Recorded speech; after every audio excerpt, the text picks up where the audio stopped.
children of the night, what music they make.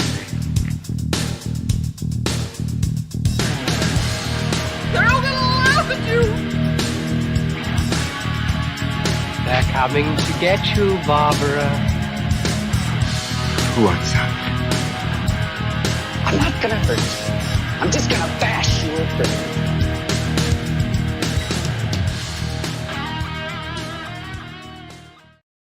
And we're live, I hope. Well, I guess we'll find out soon. Hopefully we don't have echoes or sound stupid. God only knows. It's something every freaking week. I'm Jason Brant, hosting this week, unfortunately for everyone. Joined by Jack Campisi. I think you're doing a great job, pal. Thanks, man. 5 seconds in, I'm feeling good about myself. And Hunter Shea. We may not sound stupid, but we sure do look stupid. As usual. Oh, man. I was trying to get Skype working, and it wouldn't even launch. So I'm like, oh, for the love of God. So I reinstalled it, and everything's good. So they're following Google Hangouts, just randomly taking service down. Well, I was going to be very, very upset if I couldn't talk about the Banana Splits movie. So I could understand. Glad I made it in here. All right, before we jump in. Hey, once you drop cash to watch that thing, you damn well better be talking about true. it. That's a good point. Before we jump into anything, anybody have any news going on? Any books there, Hunter? I actually did an episode of my Swamp Monster podcast tonight. First time, I think, since June. So for you Patreon subscribers, it'll be up there in the morning. Some might say it's long overdue. Some might say I wish he'd never do it again. But fuck it, it's going on. So enjoy. We have a Patreon podcast. Yeah. Figure what the hell. And now I bought a new phone today, and I can actually take videos and load up apps. So I'm going to start playing around. Wow. Dude, my phone couldn't even get text messages after a while. That's okay, Jack. Are we getting a new Monster Man anytime soon? No, Hunter and I got to get together and do that sometime. You're better off not talking to him more than just doing this. Jesus. All right. Hit us with some... It's September, so Halloween season started, so we'll do something soon. That's right. New studio is waiting. I should say I just had a podcast go up with Armcast podcast, Armand Rosamelia's show. I just was interviewed on there. Go check it out. I shit on him, shit on Hunter, I shit on everybody. It's fun. Yeah. I actually spared Jack. I enjoyed it. I don't know what the hell happened there. Yeah, no, just flog me, why don't you? Whatever. Yeah, easy target. Got some drinking rules for us? I do. All right, everybody. Every week we get our drinking rules straight from, I don't know, a sealed mayonnaise jar on Funkin' Wagnall's porch.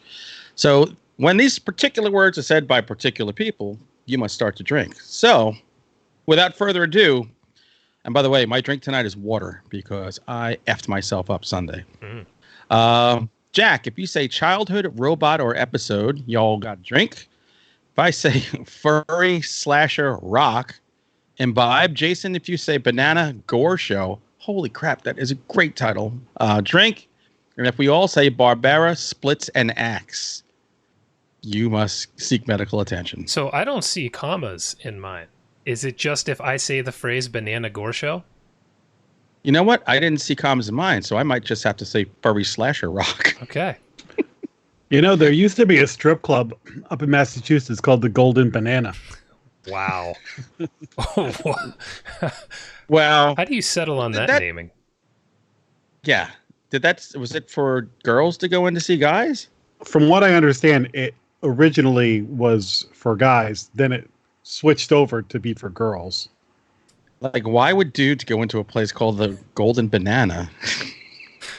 That's it. So they switched over the clientele and the dancers, but did not change the name? They had a great sign out front. I think it was just worth keeping it up there. That's amazing. Before we jump into the news, is that a Citgo hat? Is that what I see? It is the Citgo sign, but it says Fenway because there's a big Citgo sign outside of Fenway Park. Oh, okay. I was wondering where one gets a Citgo hat, but Fenway makes a little more sense. You don't know Jack broadcasts from within the Green Monster? That would be cool. That's the little room in it. As seen in Godzilla King of the Monsters. Oh, God. It's all its destroyed glory. Please give us some of your glorious news that always makes us feel chipper and happy about the direction of the genre. Guys, you want to feel old? I do every time I look at my kids. Deep Blue Sea came out in 1999. What? Really? That was 20 years ago. Damn it. Well, this is the episode where we watched the Banana Split, so that doesn't feel so bad. 20 years. And finally, we're going to get a Deep Blue Sea 3. There was a 2? I don't remember 2. There was the 2. I reviewed it on this show. Was it like a Sci-Fi Channel show or something? I reviewed it on this show, and neither of you remember. No. Thank you. I definitely don't. It was terrible. There we go. This one looks like it's going to go straight to Netflix, and that's really all the information there is. It's in production, and Netflix is listed as the producer. So I'm going to assume it's going to be on Netflix, but it doesn't say when or anything like that. So at some point in our future, we've got Deep Blue Sea to look forward to. Let me tell you, if you guys don't tell me to watch it, there's no chance I'm pressing play on that. Oh, I'm watching that the minute it comes out. Was 2 a Sci-Fi Channel movie? It was something like that. 2 was really, really bad. Because I think I remember you saying it was Sci-Fi Channel, and that kind of blew my mind. It felt like a Sci-Fi Channel. I or don't know Chiller TV. Remember that? It had like a Sci-Fi Channel shark effects for a lot of the... I mean, the first one basically has Sci-Fi Channel shark effects at this point. The first one's got some pretty good sharks in it. When he's riding the shark, Samuel Jackson shark scene just always sticks out in my mind. Oh, that was horrible. Yeah, that was incredibly bad and incredibly awesome. Yeah. All right. Listen, I'm glad it's coming on Netflix because I don't want to drop a dime to pay-per-view something that's called Deep Blue Sea 3. But I'll definitely watch it.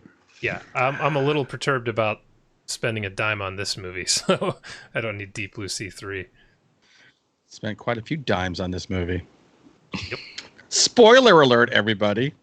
Okay, so there was a lot of Halloween news over the past 2 weeks. Anthony Michael Hall is joining the cast of Halloween Kills as Tommy Doyle, one of the kids from the first movie who was one of the kids babysat. Right. And now Kyle Richards is returning as Lindsay Wallace. So Lindsay! She was actually the girl who played the little girl. She's smoked. Paul Rudd played Tommy Doyle in one of the sequels. Oh, yeah. Yeah, he's about a foot shorter than the new one.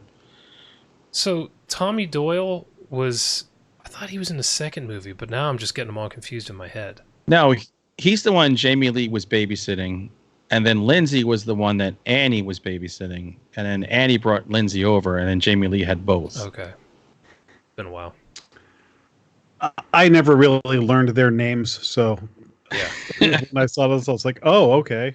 That doesn't mean much to me. Love the movie, but Anthony Michael Hall, though.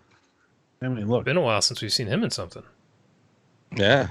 When did... I hope he's... What was it? He was in that Dead Zone. Dead Zone. When did that end? That was 10 years ago? A long time ago. We saw him jack a chiller 1,000 years ago. Strutting like a peacock around there. When the Dead Zone was hot.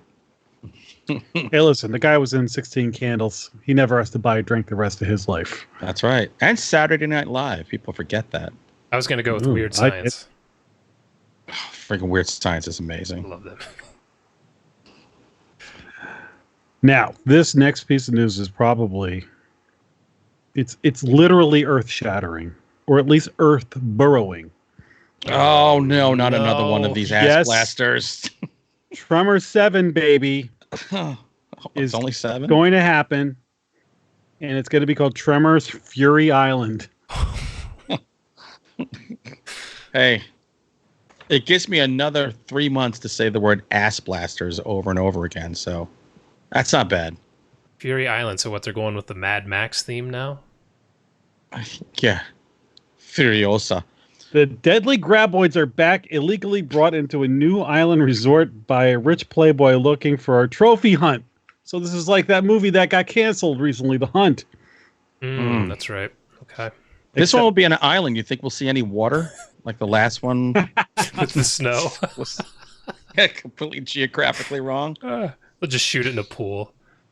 Hope you don't notice. It's gonna film in Thailand. It's gonna be great. Okay. Isn't that our most watched episode on YouTube, by the way? It might be, actually. It might be because I think people thought they could illegally watch the movie. Yeah, exactly. That has just confounded me. I'm like, why? Either that or the Jamie Kennedy experiment was successful, and we got a lot of hits from it. If Jamie Kennedy's ever going to punch someone in the face for the way they talked about him, that's the episode, and we're the guys. Yeah, that's true. We weren't very kind to him. No. That was like the one time when like we would finish. I'm like, man, I wish I could take that back. I really felt bad. Well, we can go easy on him next time. That's all I got, friends. Was there a release date on that movie? Or did they just announce they're going to shoot it? Not that it really... I mean, I'm assuming if they're announcing it now, they'll start shooting it in a week. It'll be ready in 2 weeks. Blasting ass October 3rd or something. It said it may begin filming in Thailand this November. Okay. All right, Early next year, probably. I was going to say Christmas. Alrighty. Got a lot to look forward to, man. Deep Blue Sea and then the Graboids on Fury Island. They could actually maybe combine the two. I am going to make out with the business end of a gun if this keeps up in the genre. I swear to God. 2019 is rolling strong, baby. Really, God. All right, let's jump into some movie reviews.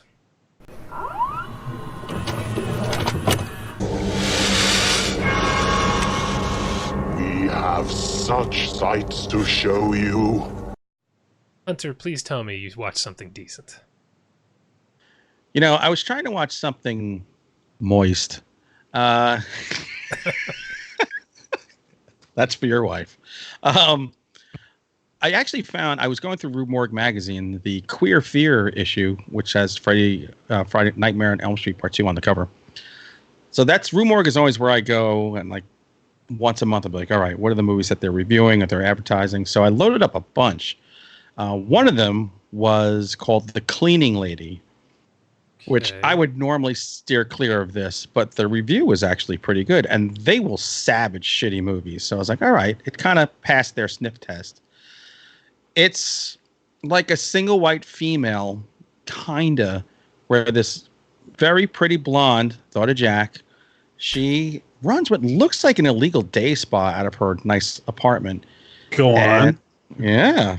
So she has man troubles, and then one day she calls the owner of the apartment building, and they send up this girl whose face terribly burned and just greasy, filthy hair, and she comes up and works on something in the house. And like this scary looking weird chick who barely talks, this woman goes, "Hey, do you clean apartments too?" She's the most trusting, most benevolent human on earth through this entire movie. So she hires a dirty, weird burn girl to start doing some housekeeping, and not knowing dirty, weird burn girl is getting more and more attached to her. And then they show little snippets of like when she goes home, her home looks like something out of Texas Chainsaw Massacre. And you think there might be a little bit of a backstory here. It's a fun movie. The girl who plays the deformed cleaning maintenance girl is excellent. Just a weird performance. Just really... Ugh. But this is why I was really into the movie. It starts out immediately with close-ups of somebody catching rats, and then dumps them in a blender and makes a big rat-like slurry. The Ratomatic. As you do. Yeah. So right off the bat, like, all right, this is no holds barred. We're going to do whatever the hell we want to do. Midway through the movie, like by the time you get to the third act, you're hitting all like the regular tropes. You know what the beats are, so there's nothing like too crazy. But based on the strong performance of the actual cleaning lady, it was worth a watch. I think I spent like $1.99 on it or something. So what year is this? Now. New one. And this year, this might be number 3 movie of the year, the way things are going. The Cleaning Lady. So, where was that? I watch it on Prime. I found it. Okay. And then on Shudder, my next one I want to watch is Boar, about a giant, wild, feral boar. I reviewed that one of the weeks you weren't here. Yeah, You should really check it wanna out. see that. It's good. All right, Jack, what do you got? First, let me touch on Ready or Not since I wasn't here last week for your conversation. Yeah, what'd you think? I freaking loved that movie so much. Oh my God, what a blast. My niece and I went together. She was down for visiting, and she's one of us. So we went. One of us. One of us. One of us. Gobble. We had a blast. Couple of things. I mean, look, Samara Weaving this is her star turn. Like, we've liked her and everything, and you guys already said it. Like, if she's not on the map now, it's only a matter of time. She crushes it. Yeah. And she played the hunter in Babysitter, and now she played the hunted in this. And she was just amazing. I wanted to point out one thing. She's Hugo Weaving's niece, not daughter. Oh, okay. Oh, but she is Australian. Uh, By the way, did you know that Margot Robbie's Australian too? Mm-hmm. There's a huge thing on the internet about how much those two look alike. This movie, I'm telling you, the No. beginning, I was like, what in God's name? It looks exactly like her. It? She? What? Now, Were you one thing- looking at your real doll again? Shh. one thing that I really appreciated about this movie was Adam Brody. He was great in Yeah. this movie. It was. Mhm. And he played just a scuzzball in Jennifer's Body. I didn't see. I guess, was he on the OC or something? I never saw that show, so I only know him from like Jennifer's Body. But he was really good in this. He was funny, but also like great performance. So he's sort of the unsung hero of this movie. And then the father, he's in everything. He was in one of those Jack Ryan movies. He's in the Sharp Objects show. Anytime you need an uptight wasp. that's Yeah, your that guy. man. I think his name was Henry Sursney or something like that. Old Reliable. He's awesome in this movie as well. So I'm just going to tell you, I joined the chorus with you guys. That was a tremendous movie and probably the best thing I've seen all year. I might go see it again before it leaves theaters. So. Yeah, I was so happy with that. Dying. Considering I had never Oh, heard you know of what it. the other Yeah, that's The crazy. other thing, I was really glad there was a moment. I think you said this last week, Jason. There was a moment where I thought this was just going to turn into Your Next, and then it Yeah. didn't. And I was appreciative of that it didn't Yep. do that. So Exactly. kudos. And then the best last 5 minutes of a movie in ages. Yeah. So, Mm-hmm. so Ready or Not, huge thumbs up. Testify. Awesome. All right. I just want to quickly mention I watched John Wick Chapter 3. Obviously not horror, but I don't know if you guys are into those movies or not. I'm dying to see this movie. It's if you No. like the other ones, you're gonna like this. My only concern is we're reaching critical mass where it's becoming too much. You know, like you can only fight so many hundreds of guys in a movie before it's like, yeah, okay, I've seen this 3 times now. You know, we're Yeah. right there. I still really enjoyed it, but it was just a little too much for my wife. So I think we're hitting that precipice, and I hope they can keep walking the edge. But the real feature I want to talk to you guys about, I revisited a movie that, I mean, just listen to this cast. It's going to blow your mind. You've got Bruce Campbell. You've got Laura Linney. You've got Ernie Hudson, Tim Curry. Can't remember the other guy's name. It's directed by Frank Marshall, producer extraordinaire of every Steven What the hell is Spielberg movie this? ever. It's based on a Michael Crichton novel.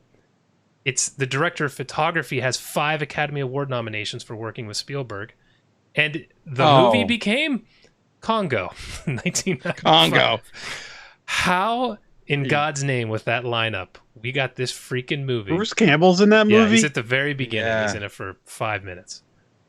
Oh. Oh my God, this movie. It's like, how does this exist? It blows my mind that this came out after Jurassic Park. It's just, I couldn't even tell you what the purpose of the story is. This giant corporation is trying to find crystals to power their lasers, which will then change the communication systems of the world. It's like the Mr. Freeze plot from Batman and Robin. What?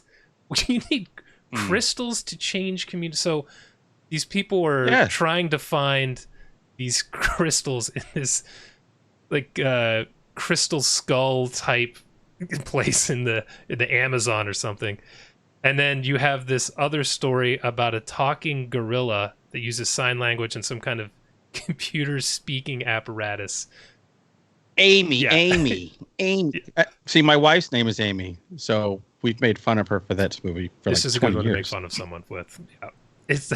Yeah. It's so blatantly a guy in a suit, and this thing smokes. At one point, they make it a martini to calm it down. On the plane, right? It jumps out of a plane with a parachute at one point. I mean, and this is all before Tim Curry shows up. I don't know what this performance is.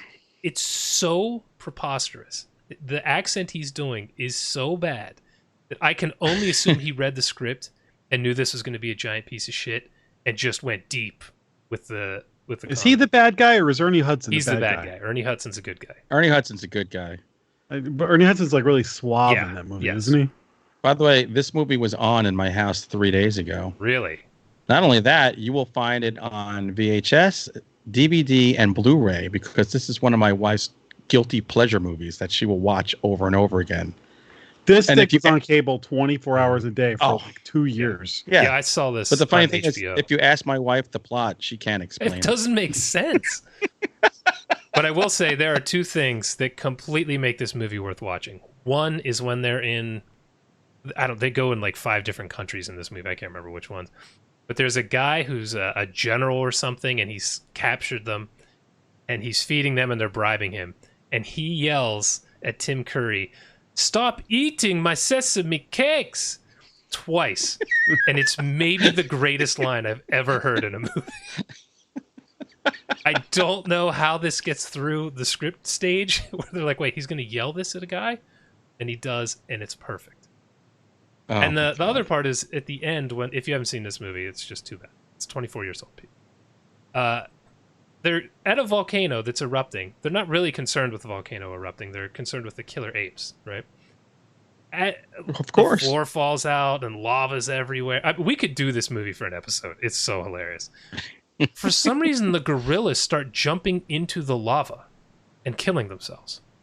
I don't know if it was supposed to look like they were falling off in the eruption, but they're just jumping and landing feet first into the lava. Scores of them. That's because the first one fell, and then the other one's monkey see, monkey do. Maybe that was it, but...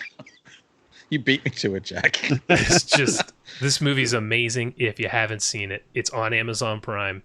It is so freaking good.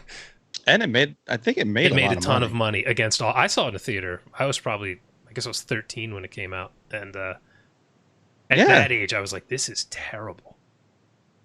I was into, well, look, anything with Michael Crichton, because I read everything he wrote. So I would see any of those movies and be like, all right, it was a matinee. It's beautiful. Fine. This is a must watch on time. All right, Hunter, what do you got? Oh, well, I watched a movie that you guys reviewed when I took my sabbatical, Brightburn. Good stuff. You guys are talking about how it's more a horror movie than a superhero movie.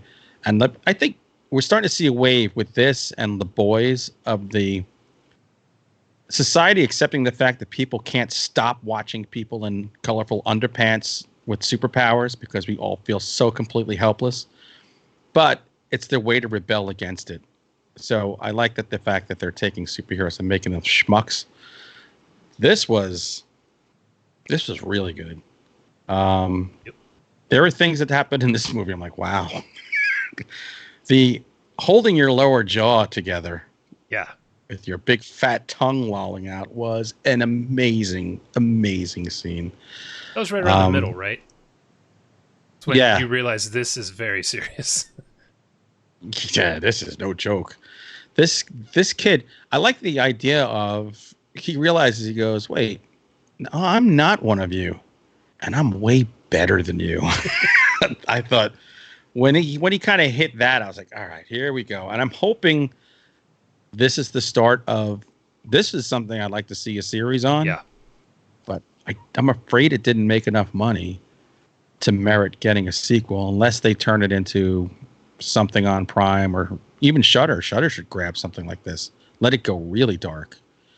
Yeah. But I think it was good. The kid was really good. Yep. That kid, he had a face I wanted to smack and then run away from once I realized what he could do to me. And what's her face who played the mother? Elizabeth Banks. Elizabeth Banks. Oh my God, she was so good in this. It's weird seeing her as a mom. I mean, she is old enough to be a mom. It was just weird seeing her as a mom. She is an unheralded treasure. She's so good in everything.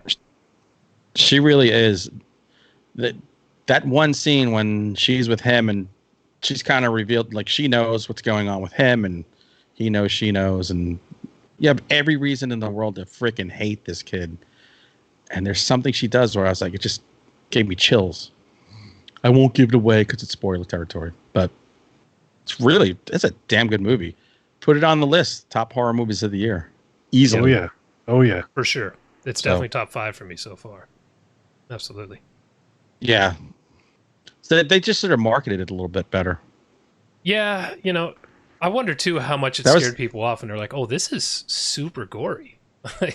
It wasn't PG-13 gore. Yeah, it was like hardcore. Right. Well, I think it had the same problem with Overlord had. I think it wasn't marketed correctly. Yeah, I didn't even want to see Overlord. Kind of That's a good point. It's a weird name too. Yeah. I know Brightburn is a stupid name. It should have just been Bizarro Superman or something. The Revenge of Mixtiaplexic. Jack, what do you got?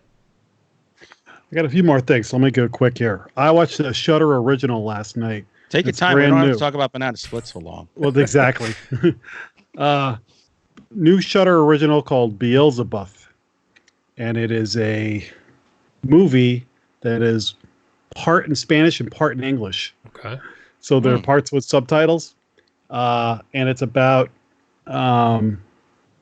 this cop in Mexico whose wife just has a baby. And then a whole bunch of like mass murder kind of stuff starts happening around him. Right. And I mean, bad stuff. And so eventually this like American forensics team come in, but they're like a paranormal investigation team as well. And it turns out they're like linked to the church. And there's a whole demon possession thing going on that evolves. So that really the first half of the movie is kind of like a crime drama kind of thing with horror overtones. And then it just kind of goes over the top into this, I don't know, it's kind of like, what the hell's that movie with Josh Brolin where they're on the border? Sicario. Sicario. It's got a Sicario meets The Exorcist. That's a weird combo. Thing. And then Tobin Bell, who's the guy from the Saw movies. Mm-hmm. Mm-hmm. He plays like this creepy dude in it, and he's great. This movie's a blast. I don't want to tell you too much, but basically it's a demon possession movie that's it's got a lot of over the top. It got some really brutal kills. It's got some goofy special effects, but I cut it slack for it. It's a Shudder movie. It's worth a watch. It's a flawed movie, but it's a lot of fun. That's what I'll say. So I would check it out. Beelzebub? Yeah, Belzebuth. Is this like a ripped up version of Satan? It's an actual demon if you look it up. Beelzebub. All right. Shudder original. That's for people who lisp. Yeah, it's brand new. All right. Spanking. Will it make your list? Well, it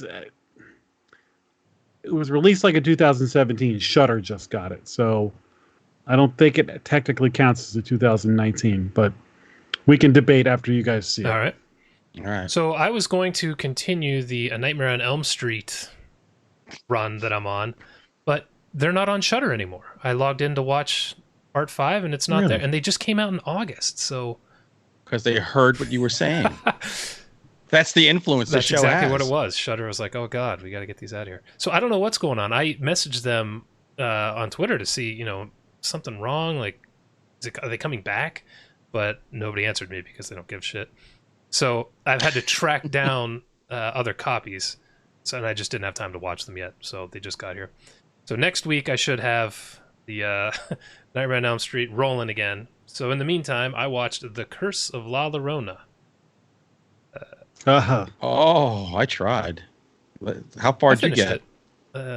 Very good few for movies you. I don't get through. I will say before I talk about this movie made a ton of freaking money. I had no idea how big of a release this was. It was made for $9 million and it made $123 million. Oh, How is that possible? I don't know, but Look, I'm glad it did because it was a horror release and it made money. So that's good for the genre. yeah, I mean, I'm not going to complain anytime horror movies make money, but of all the stuff we've seen, like Brightburn didn't do anything, and this crushes it. So I will say, at the beginning, I was like, I don't see why this reviewed so poorly. This isn't bad. The first 20 minutes, they're doing some interesting stuff, and it just slowly went, and then all of a sudden, it very quickly went down. But man, when you get to the last act, this is just horror movie cliche after horror movie cliche. You guys know how much I love exorcisms in horror movies. Yes. You get another great one here. It's lovely. But it's one of those where you're like, why is this happening? What? And they don't really give much of a backstory on the curse or the woman, the ghost. You get 3 minutes of description and that's it. And it has a good real life backstory. It's a real thing. So I don't know. It's not like I want to trash this, but it started off kind of promising and then just became everything you've seen in the genre 1,000 times. But I will say it looks really good. I mean, I don't know who shot this or what they did, but it's lit beautifully. There's so much camera movement. It actually makes some of these scenes that are kind of dumb a little more exciting than they should be. It was made well in that regard. It just definitely was not for me. It's starter horror. Yeah. That's there for the kiddies. Anytime I see a ghost throwing people through a house, you can't see them and somebody just flies across it, I'm like, oh God, here we go again. Yeah. I have the Nun DVR'd and I still can't bring myself to hit play. And this one I won't watch it till it's like on HBO and I'll DVR it. And it's going to be another one of those ones that's going to sit there for months before I'm like, okay, I got to get through this. Watch The Nun when you've had so much to drink, you are just about starting to piss your pants because you can't get up. The Nun makes this look like an Academy Award winner. I mean, The Nun is like mind-bogglingly bad. That was shockingly bad. Yeah, another one that made a ton of money. So, yeah, this isn't the worst thing you can watch, but it definitely didn't live up to the beginning for me. So, no. Curse of La Llorona. You said it though. You said it right. Did I? I have no idea. La Llorona. I am the whitest man to ever live. So. You got anything else, Hunter? I have a book. I read. Jack and I, our buddy Lyle Blackburn, got a new monster book out. It's called Momo, and it's about the Missouri Monster, which he's like a bipedal, big hulking Bigfoot kind of thing. This is, I think, his fourth. He did Legend of Boggy Creek, Lizard Man of Bishopville. Did a book on Squatches in general, I think, and now this one. Didn't we just talk about Momo? Didn't we? I feel like we did. We did. Yeah, because we're talking about Analyze This with Momo. Yeah. Oh, well, then forget it. If I already said it, I didn't see it on the spreadsheet. I liked it so much. Or maybe you saw a movie with Momo in it. I don't know. It's my favorite Momo book. Is it a good book? It is. It's probably the best one that he's written. Oh. So, yeah, check it out. Lyle Blackburn on The Last Drive-In was amazing. Oh, when they sang that song from Boggy Creek. When they start singing and he's just kind of looking around like, are we doing this? I'm in a real band. I don't want to do They this. replied to my tweets. I tweeted about that to Lyle and him and Joe Bob, and they replied. It was awesome. That was an amazing moment. You got anything else, Jack? I got two more things. All right. Ooh, busy Number week. one, well, I had 2 weeks. I saw Mindhunter Season 2. Oh, I just started that. So good. I really enjoyed it. This really, first of all, Hunter, the guy who plays Berkowitz, oh my God, he looks exactly like him. Really? Yeah. My neighbor. The guy from Once Upon a Time in Hollywood is Manson. He's in one episode. He's spectacular. Right. I love this show. I like the first season a lot. This season they expand on things and you really get to know the characters. There's a new FBI director, and they're not only showing you all the trials and tribulations that they're going through on these cases. They do the whole like Atlanta child murder thing this season.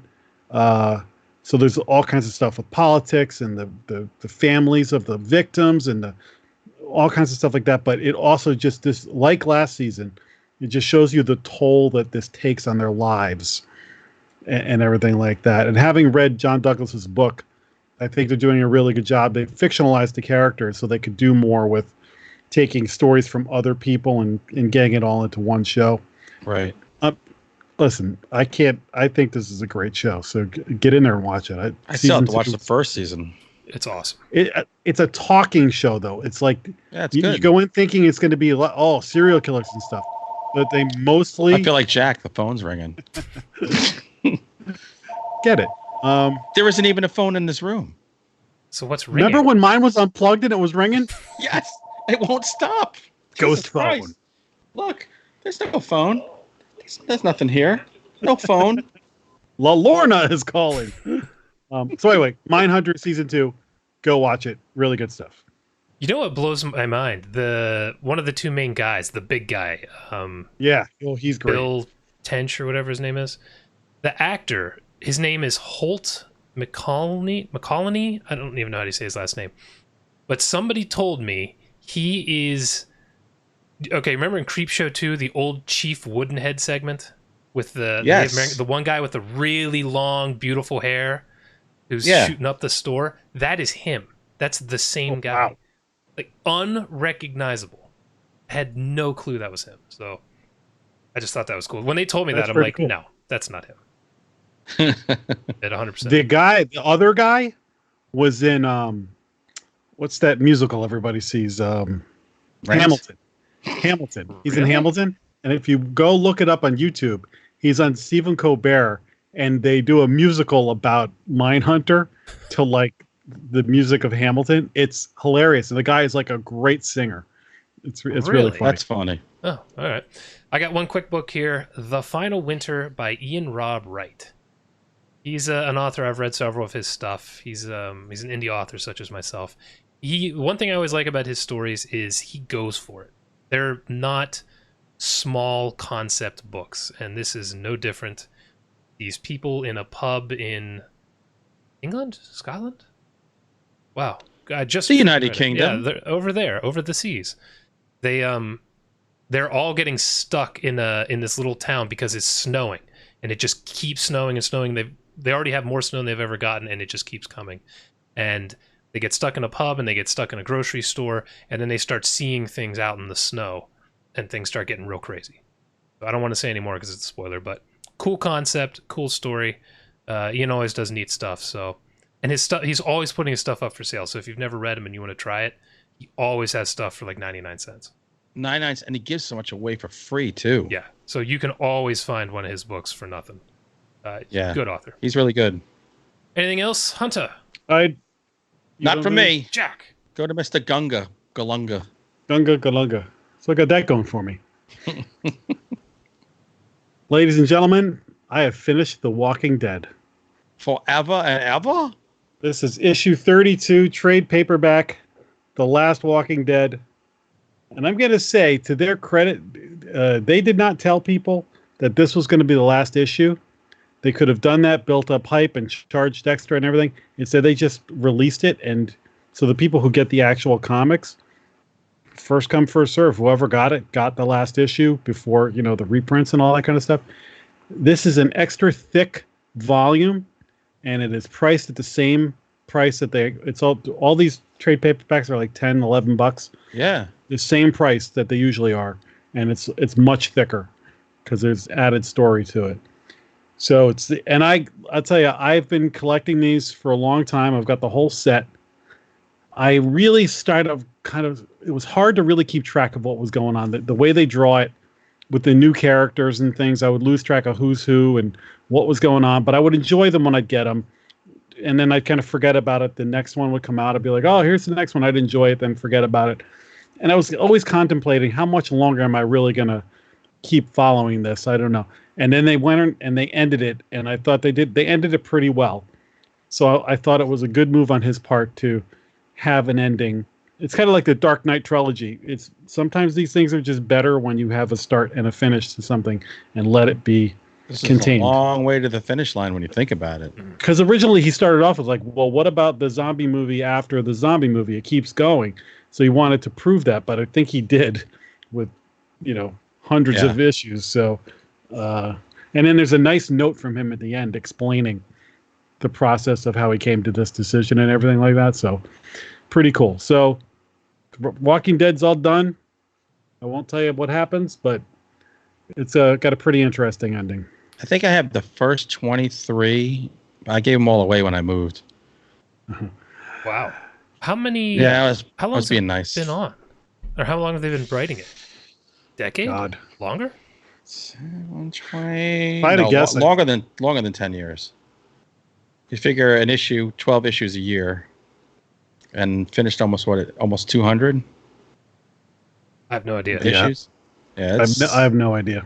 I have 32 of these trade paperbacks. That's crazy. Yeah, That's a lot of story to write. it sure is. All right. We done? We done. We done. Let's jump into this gem of a movie. You like scary movies? Uh-huh. What's your favorite scary movie? I don't know. You have to have a favorite. What comes to mind? Oh, boy. I'm looking forward to hearing the explanation of the banana splits. Jack, I missed your synopses? What's the plural? Synopsi. Synopsi? It's a synop. I got this. Go for it. This is going to be tough. It's a complicated story. We are dealing with real life characters, the banana splits, who Hunter and I are old enough to have watched. They showed the reruns of this all the time when we were kids. Very famous theme song. Tra la la la la. Tra la la la. I could actually play that song on a harmonica. Wow. Oh, that's skill. It was I bought a harmonica and it was the first thing I figured out was the. But this movie takes place in a world where the banana splits where the banana splits didn't just run for 2 seasons and then lived on in reruns for the 70s, I guess, maybe the 80s, I don't know. In this world, they ran for many years, like 20 years or something. They're a huge sensation. And they're also not guys in suits. They're robots. Of course. Animatronic. Yeah. Because you need that for a show about a bunch of A kid gorilla show with a budget and of $45 an episode. You need androids. Yeah, high-tech androids. high-tech androids. Now, we focus in on this little kid who loves the banana splits. I can't remember his name because that's how I roll. Weird kid. Weird kid. And his mother, who's widowed, I think. Widowed. And her new husband and the kid's big brother. They're going to take him to go see the banana splits live, like it's his dream. And they're going to bring a friend of his with them. So they go to the studio and they meet a bunch of other people. But then something happens. And the banana split robots go evil. And you know this because their eyes turn red, which is the universal sign for evil robot. Yep. Terminator taught us that. Yeah. And what we get is the banana splits kind of like in Westworld. Like the original movie Westworld done with the banana splits. Yeah. If you're building a robot for a kid's show, why would you make its eyes turn red at all? Exactly. Why is that on the palette? Well, I think is there a rule that robots have to have an evil setting? Yeah, you might be right. Maybe. Yeah. Hunter, what did you think? I was intrigued when I the first coming attraction. I'm like, oh, banana splits. Loved the banana splits as a kid. I mean, loved the banana splits. I'm like, cool. I like the fact they're making a horror movie, so they're taking something I love from childhood with something I love all my life and mushing it together. And I saw that at first you can only buy it on Blu-ray. I'm like, oh well, I'm not going to do that. And I was when it came available, I was like, all right, what was it, $6.99 that we spent, or $5.99 or something? I was like, fine. I'll go to the movies to spend $30 on 2 tickets to see some shit. So this will be fine. The Nun, exactly. This movie, I will describe this best as a lost opportunity because this could have been wickedly funny. Mm-hmm. Because they lean into the gore. When there's time for gore, they lean into the gore. The comedy never hits because none of them went to school to learn about a thing called pacing. The pacing of this is just wretched. Even like the empty space between one person saying something and another person replying. I'm like, what is going on here? What, you didn't like the scene where we got to watch them stand in line for 10 minutes to get in the building? Oh, jeez. And What? my wife points this out. She goes, isn't this a kid's show? Why is everyone in this friggin' line adults? It was so weird. Because we're in a world where the banana splits are a big deal. But they're really not a big deal because even the sign is peeling and they're in like the oldest building on the lot. So I guess they were a big deal. Why is the kid wearing wings? There's no wings on the banana splits. Did that bother you, Jack? I thought he was drinking a Red Bull because Red Bull gives you wings. It was. I'm like, I don't know why this kid's wearing wings. His brother, look, this family is white. This family is like Brantian white. The brother looks like a. He looked like stoned Pedro from Napoleon Dynamite. I know. I thought he looked like a Panamanian drug mule. I'm like, what is with this kid? And you got the typical asshole stepdad. It was a weird family, but I did like the fact that you had like a soccer mom, like a kind of dowdy soccer mom, turned into like hot MILF by the end. This is not unintentional. She's stripping shirts off, and all of a sudden the bra comes from like when you get Elaine Bryant to a push-up bra from Victoria's Secret. Like this, this isn't done by accident. It's like in that Star Wars movie where Natalie Portman was like running through the thing and she's getting cut by droids or something, and she slowly is suddenly into like a sexy Rambo outfit. She's not like slow motion. So yeah, not a good movie. Could have been very good, which is I think what makes it frustrating. But it also could have been worse. Because we've seen worse. So it is what it is. Jack, what did you think? I also, missed opportunity was the number one thing I thought when I watched this movie. And you think the thing that they didn't learn was pacing. But my friend, here's something that I will impart to the people who made this movie. When you want to make a comedy, make it funny. Yeah, be more funny. And you had what I loved is they took a real property. This wasn't a Banana Splits like group that you go, oh, that's like the Banana Splits, but they have different names or whatever. They got the actual property. Mm-hmm. Yeah. And they make a movie, and I'm like, oh man, the potential is going to be so great. This could be really funny. And then, yes, pacing comes into it because there's big, long stretches of blah, blah, blah. Yeah. But then, like, when the kills happen or anything, like, it just lacked the sense of humor.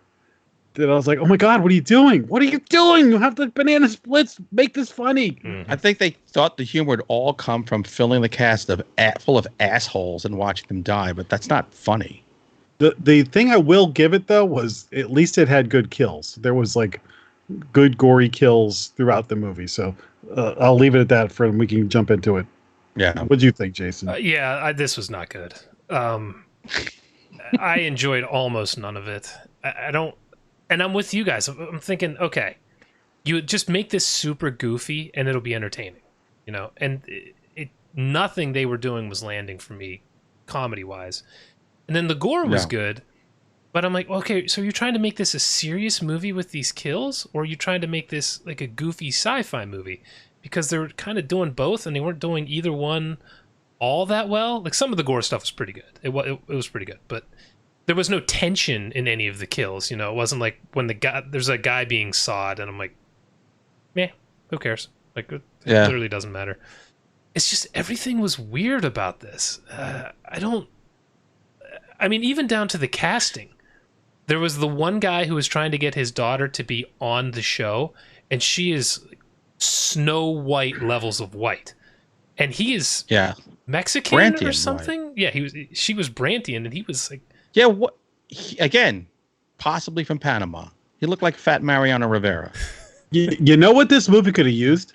Jamie Kennedy. Actually, yes.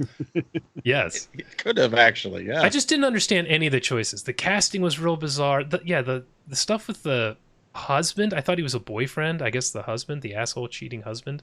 Yeah, whatever. Yeah. The guy. Why is this guy in the movie? Like, I don't even understand the purpose of his character at all. But we had to see a ton of it at the beginning. Oh, I know. Well, most of the people were just there as bowling pins so they could get picked off throughout the movie. Yeah. So making him a scumbag. Made us There were so many schmucks in this movie. Yeah, it was just... And I didn't understand the android thing at all. Like, what a weird decision to make them androids. Just make them killers who sneak into the show and get in the suits. Or make it like an amusement park with technology. The only license they could get is the banana splits for their new technology. So that's what they do with it. But to have them be robots the whole time... It's just weird for a cheap kid show. Yeah, like for a group, an audience that's going to cut them slack to the ends of the earth. I think everybody I've heard talk about this movie says, "Why the hell were they robots to begin with?" Yeah, so, I literally don't get it. If you didn't make them robots, it solves your pacing problem in some ways because the banana splits were manic. They were like on speed. Yeah. Here you had just these slow, lumbering, zero personality robots. Yeah. And you're watching it going, well, why would any kid, I don't care if this kid's been kicked in the head by a mule, why would they be amused by this show? Yeah, imagine if there was like guys who were in the suits, but then like Devil's Rejects like people broke in and took their place. Exactly. Just took Billy their Mosley. place, locked all the doors from the outside so nobody can get out and just starts killing people. And they could be cracking wise or doing stupid, you know what I mean? It's just... Yeah. I didn't understand it. And I see in the chat, Steve Barnard said androids because of the new Chucky movie. And I agree with that. And I think it might also be that Five Nights at Freddy's movie that Blumhouse is making about the robot bears. I wonder if that got optioned or they were going to release that and someone was like, what can we license for $45 and a ham sandwich and turn into killer androids? I heard that actually was the script they used for this. Like the Five Nights at Freddy's not happening. Oh, really? Well, there you go. So I might be wrong, but that was what I was reading about this. That's what I saw. That this might be the Five Nights at Freddy script, just the names changed.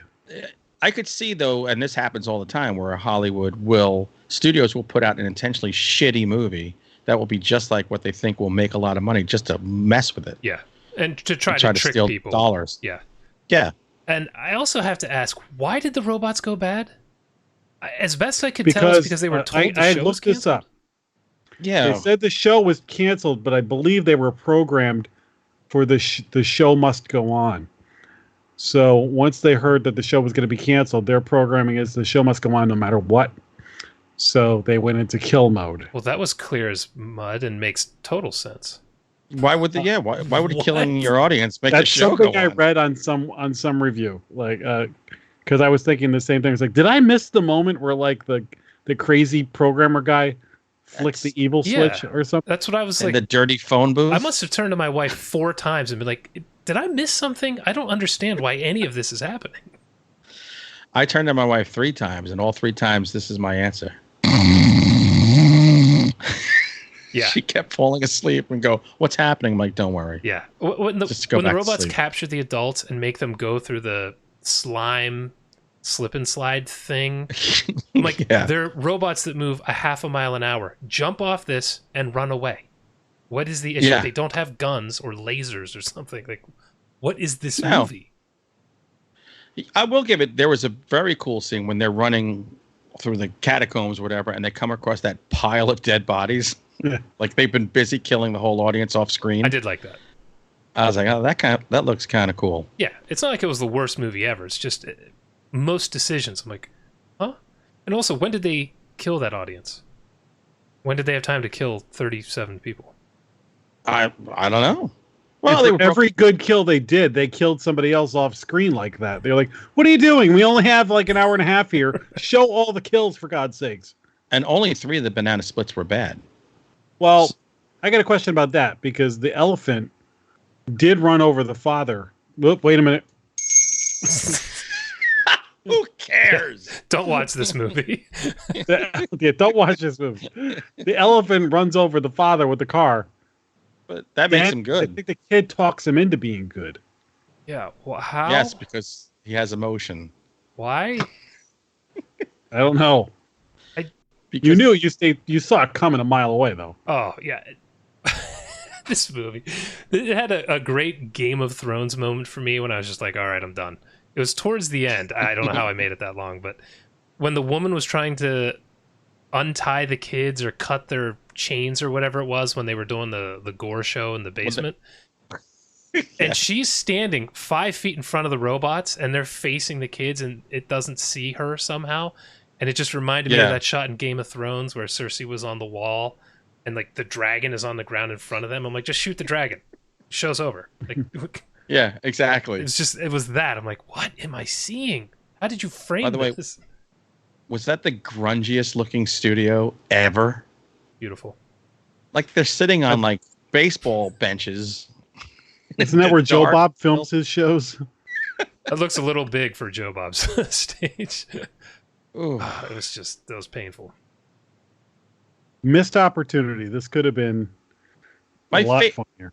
My favorite scene in it was when they had all the kids chained to the benches and they're watching all this horror and you see their tiny little faces and they're all so freaked out by it. I'm like, that's what I wanted more of. Yeah, I just go goofier with it. Especially, this is going to premiere on the Sci-Fi Channel, I think, in September. So it's not like they're trying to do much with it. Just go goofy. That's what people want from sci-fi stuff, right? I would think. Maybe if you had the kid that played Urkel in it, it would have been better. I'm telling you, if they Sharknado'd this, where they had like Urkel and Jamie Kennedy and Al Roker. Al Roker. They put Steve Sanders, what's his name, Ian Ziering in this. Yeah. You know what I mean? Yeah. Come on, sci-fi. What are you doing? Well, Iron's got Sharknado, so you can get Brian Austin Green. Go even a notch lower. Shannon Doherty could play the mother. Come on. How do we get Carl Winslow? Any one of the in this? 90210 people could do this movie. Tori Spelling. Yeah, it was a fascinating movie. I'm glad I saw it. 'Cause, look, it's a thing I never thought would exist, so that's fine. Yeah, sure. Look, I saw Slaughter Daughter the week before. Trust me, this is Halloween next to that. And why this group? Why this license? I mean, if you're under the age of 45, you have literally never seen the show because it went off the air in 1982. So, like, I've never seen it. I can't believe it was on that long. Yeah, I think it was. It was reruns. It was syndicated. They showed it on like I just remember like getting ready for school or something, and I had a black and white TV in my bedroom, and that, like, or maybe when I got home, I don't know. It was one of those things like it was on the afternoon or something, like you would just put it on. It was like there'd be like Zoom, and the Banana Splits. Like it was like the B level, like we were waiting for the good stuff to come on. The Banana Splits would be like the before that stuff. Like you're waiting for Batman and the Brady Bunch and stuff to come on. Hey. And the Banana Splits was like okay, well, at least the soap operas are over and we got like the Banana Splits now. Well, we had like big furries in New Zoo Review in the morning. Remember that one with Henrietta Hippo? And then we had just mania of a ripoff on the monkeys with these things in the afternoon when we were all hyped up from being out of school. All right, this ran. And then the New Zoo Review. This ran for 31 episodes. That was it. From 68 to 1970, and then was syndicated to 82. So, wow. Literally anyone under maybe 43, 42 has never seen this show. Like they just no. So this was the Great Space Coaster. That could be the next one they turn into a horror movie. Great Space, come on Harry board. Canoe. On the Great Space Coaster, we'll explore. I have no idea what you're talking about, but it sounds great. Yeah, we are old. I do want to see Spider-Man I want to see the Electric Company version of Spider-Man. I did see that. That's how you did see that? All right, that was great. I want to see an Electric Company Dracula movie directed by Francis Ford Coppola and starring Morgan Freeman. Oh my God. As Easy Bleeder. Morgan Freeman played Dracula on the Electra Company. Yeah, but he was also Easy Reader. Easy Reader. Rita Moreno. What a cast. That had a cast. Hey, you guys. Jason's like going, what the hell has gone on with the show? Like, what's happening here? We're reminiscing. This is what the Banana Splits I'll tell you what, supposed though. to do. I would love if the three of us could get a property like the Banana Splits and we got our turn. There's no doubt in my mind we could make a funnier movie than what we just saw. It would be better than The Suckling. Guaranteed. It really does feel like a missed opportunity. I mean, just seeing these big furry dudes with axes killing people, you could do something with that. You could put together an amazing trailer, at least. You know? Well, They should have had them chasing Samara Weaving, and I would have liked it. there is a possibility of a sequel because it ended with hope of more. Can we just agree now we will not do that movie if they make it? Please. Okay, fine. I want to see that one in IMAX. Are Hannah and Barbara, are they dead so they can roll over in their graves? Or is one of them alive so he can sue? That's a good question. Man. I wondered how did you get the rights for this? I wonder if it's Hanna-Barbera still owns it or whatever.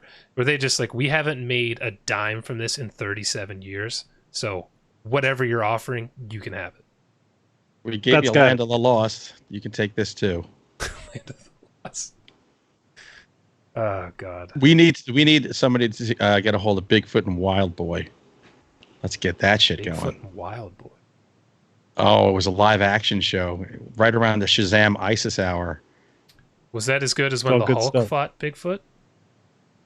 Or no, it was the $6 million man. That's what it was. $6 million Nothing man. is as good as when the $6 million man fought Bigfoot. That's the best thing the 70s ever put out. Sheridan says we could get Grape Ape.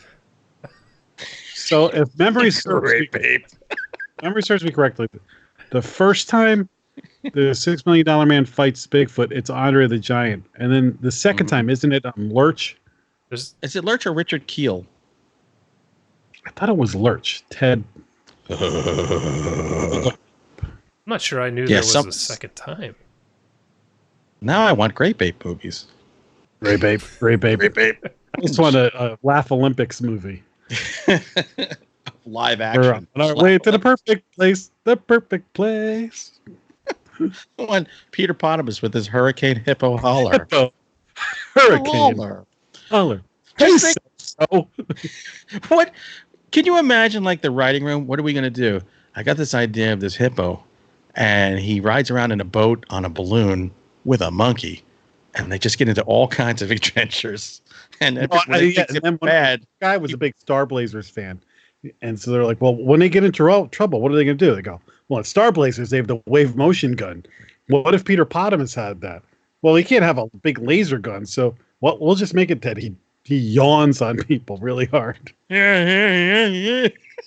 It's so funny. Oh, it's so trippy, man. The 70s were just weird.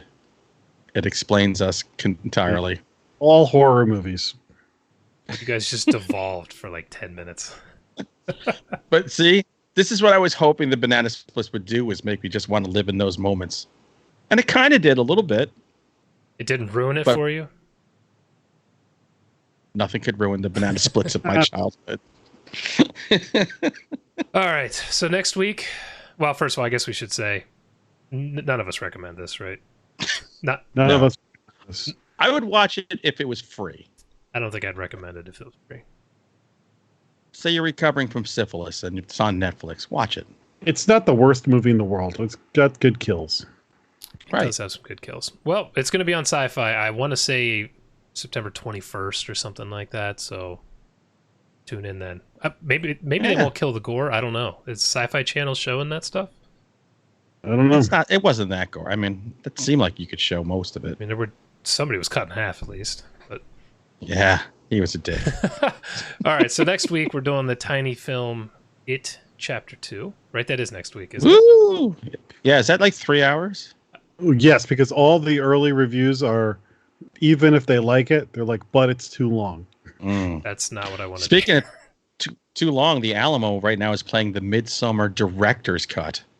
What? I can't imagine what that is. Oh man. The floor must be covered in pee because there's no way you can watch that movie. Catheter sales on Amazon spiked. Yeah. That movie and Once Upon a Time in Hollywood. That's when I went to the men's room and urine was exploding out of it. Urine, farts, and moans. Okay, so we'll see you next week on Final Guys. I'll bring my mop. Bye.